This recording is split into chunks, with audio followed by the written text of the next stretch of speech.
A generation has passed since South Africa ended apartheid, and while the country has made progress toward reconciling years of state-sanctioned violent oppression, the reckoning continues. At the same time, there have been smaller, individual efforts to do penance.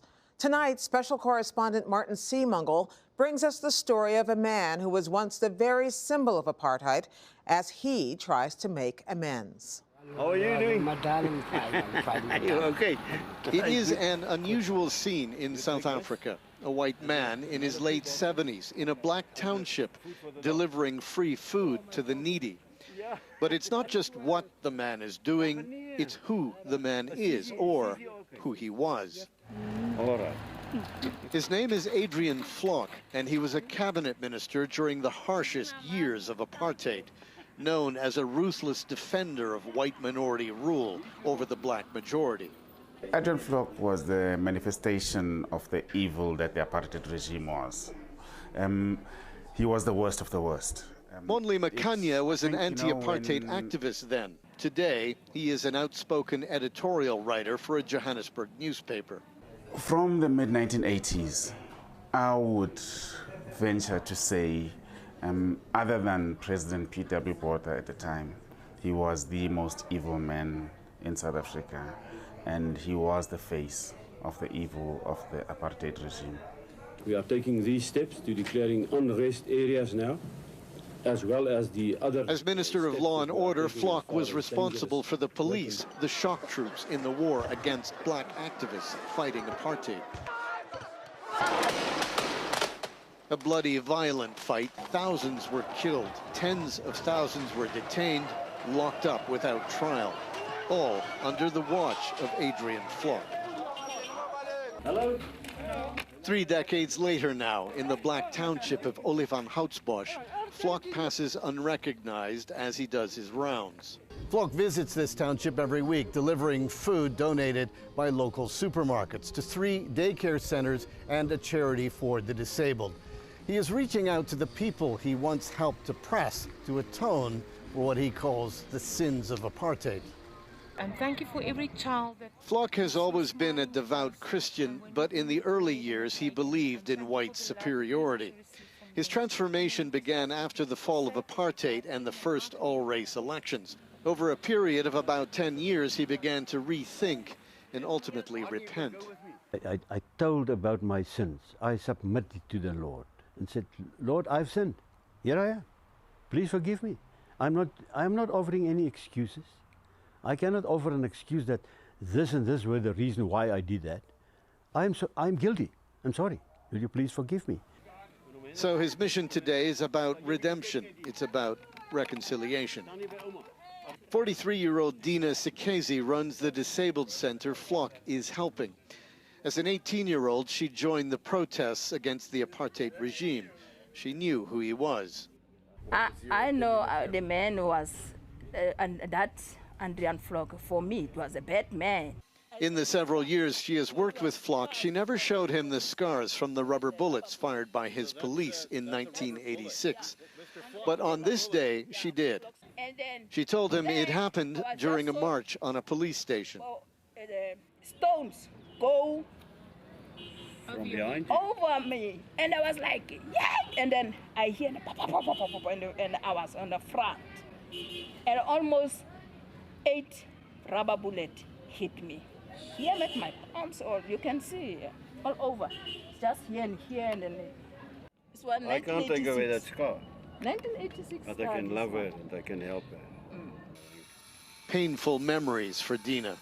Poignantly ironic that Adriaan Vlok is the one offering comfort.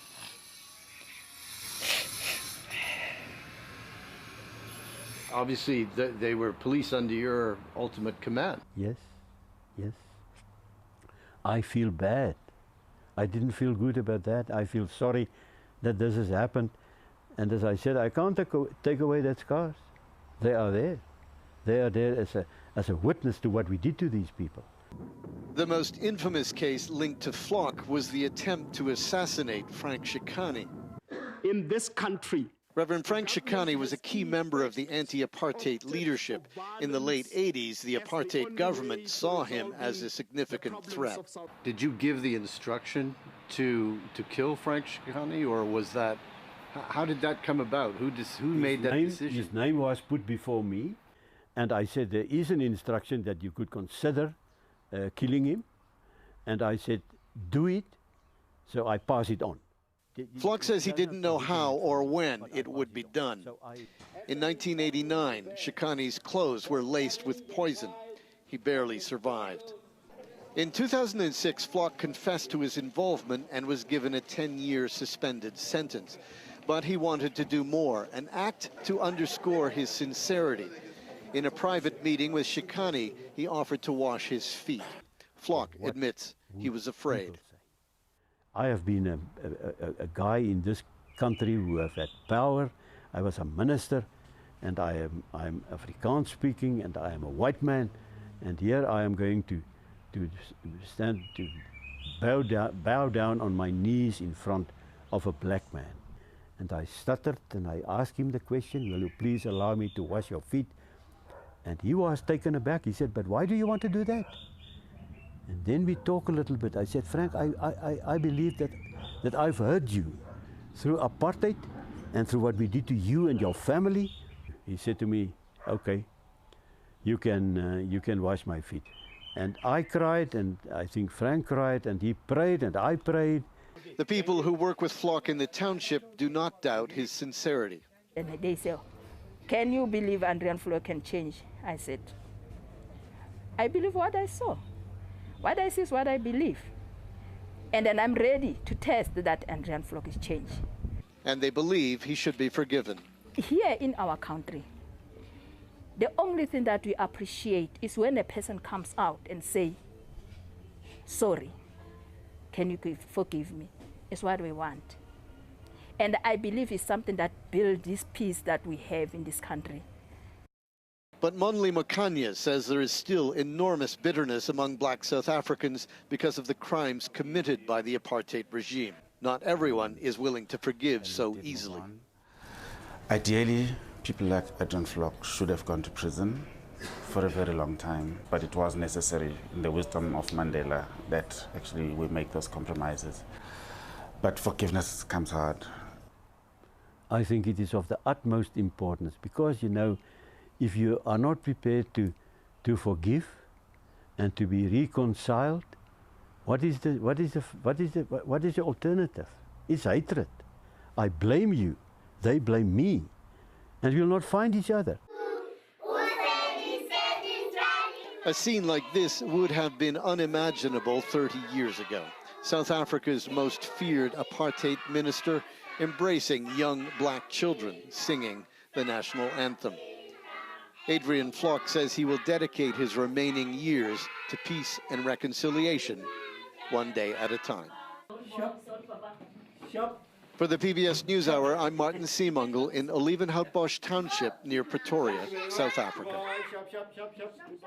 Tomorrow, as part of our year-long series, Race Matters Solutions, special correspondent Charlene Hunter-Gault reports on similar reconciliation efforts here at home in Birmingham, Alabama.